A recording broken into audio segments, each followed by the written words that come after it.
when did this kind of business idea start? To bring this idea, because let's be honest, like, you know, you have hardworking parents, you know, you're living a pretty comfortable life, right? Sure.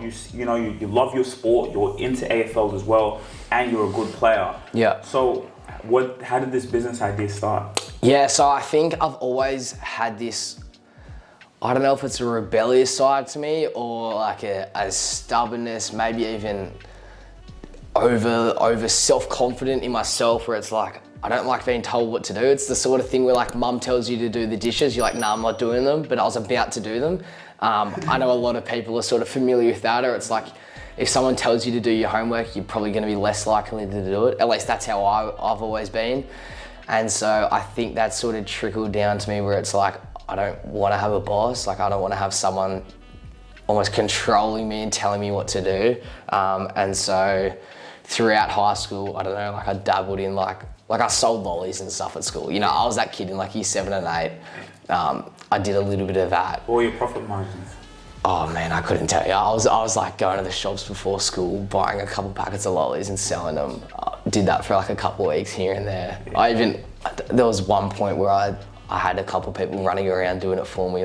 Like just I got other kids. Wait, really? Yeah. So what would you tell the other kids?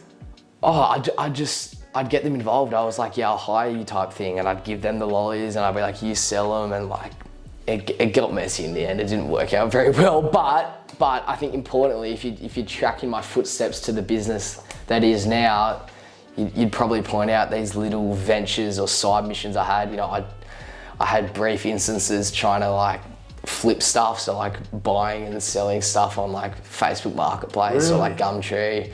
Wait, sorry, I want to go, even just going back to the lollipops, right? How old were you then? Selling lollies like, I don't know, 13, okay, so 13, like, 14. Think about that, a 13, 14-year-old not only had the idea to sell lollipops, but he also had the idea to recruit like other people. Like, and that's powerful when you think about it, right? Like, and I think that's why sometimes in life, and maybe we can talk about this, but is that something that people are just born with? Or is that something that you develop? Because think about that, at 13 years of old, you're a leader, right? There's kids who follow and there's the kids who lead, you know? And so the fact that you could go in and, I don't want to say the word manipulate, but go in and, you know, get other people to influence, inspire, influence, let me say that. Influence other people to do what you need them to do. That's pretty powerful, right? So, what do you think about that? Actually ask you a question. I want you to think about this question. Are you an authority figure in your space? I know you're an entrepreneur, well, you're a solopreneur and you're determined, you're a thought leader, but the question is, are you an authority figure in your space? Because let's be honest, how are you going to separate yourself from your competitors? Where is your personal brand? And you know what? We have actually something very special for you. Follow me.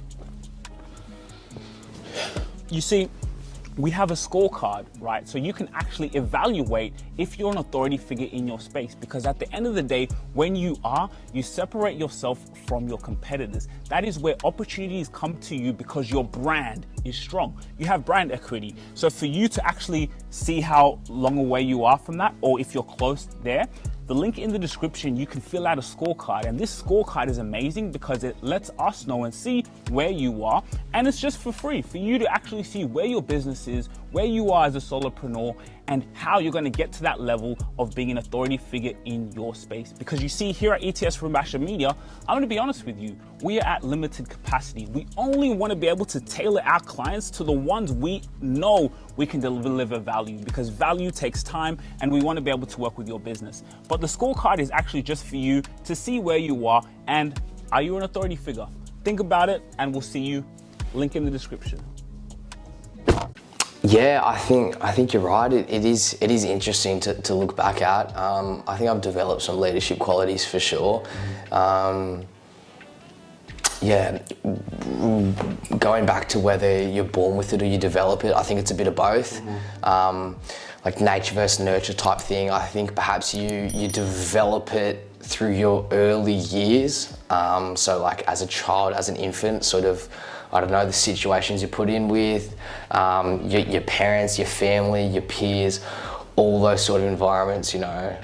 I think they definitely influence you and develop you into being a leader or being a follower, or a little bit of both. I think it's a bit of a spectrum from outright dictator to a sheep who just follows the pack. I think it's a bit of a spectrum there.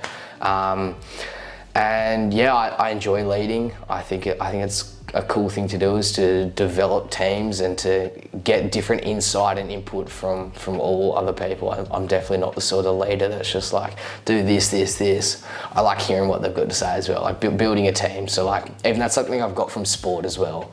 I've been fortunate enough to like sort of lead a couple of teams and that sort of thing. And I was never, I don't think I was ever really like yelling at people or that sort of leader. I was always pretty relaxed and just wanted to hear what everyone had to say before almost formulating a final verdict or a final opinion.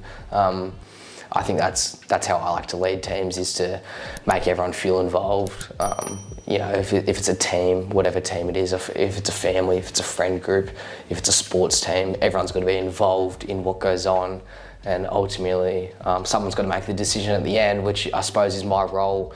Like in business, you know, I'm a one-man team. I've got a few tutors and stuff that work for me, but yeah, I think getting everyone involved and not being the dictator is important. I think you develop that through young years of living. I think sport's a great way to do it. Growing up in team sports is something obviously that I've touched on, and so that develops it for sure. Seeing my parents, like dad running the business, so sort of seeing how he leads and manages a team as well. That's something I've been exposed to. So yeah, I think being exposed to it from a young age is something that helps you develop those skills. Real quick, please guys, please make sure you take the time to like, share and subscribe. Go and hit the subscribe button so we can keep giving you guys content, so you guys can be notified as soon as we drop some news and information that's really going to help you. And then another thing guys, and by the way, subscribing, it doesn't cost any money, nothing, no dollars, just go in there, hit the subscribe button. Again, Spotify, make sure you download our episodes on Spotify. We are exclusive to Spotify because we are getting that deal. If you really enjoyed this video, make sure to click here, and I'm sure you're gonna love that one.